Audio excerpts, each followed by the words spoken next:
Alright guys, we're getting towards the business end of the week. The launch sale for our Peugeot 205 is ending tomorrow at 10 PM. Get your tickets now to save 10%. You could be winning this fantastic, legendary hot hatch. This is the Peugeot 205 1.9 GTI, of course, but it's got a little secret. It's got a GTI 6 2-litre 16 valve engine, which gives it a bit of extra pop. Really gets down the road. Very nippy car. Converted by Pug One Off. If you know anything about Peugeots and the Peugeot world, you'll know they are the guys to go to for this sort of thing, and they do a fantastic job, professionally done, and it really does look superb and it sounds great. Let's see what it sounds like. Go on, guys.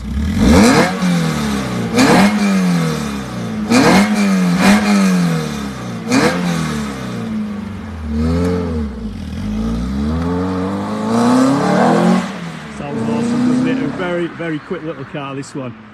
The 1.9s are nippy anyway, but with the 2-litre conversion, this one is very quick. Lots of mods as well. 206 GTI 180 brakes, built-in coilovers, adjustable top mounts.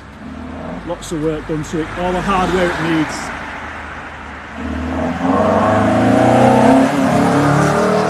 There it goes. As I said, the launch sale is ending on Friday night at 10 PM. So enter before then to save yourself a £1 per entry. Visit redline-competitions.com to get involved, and best of luck, guys.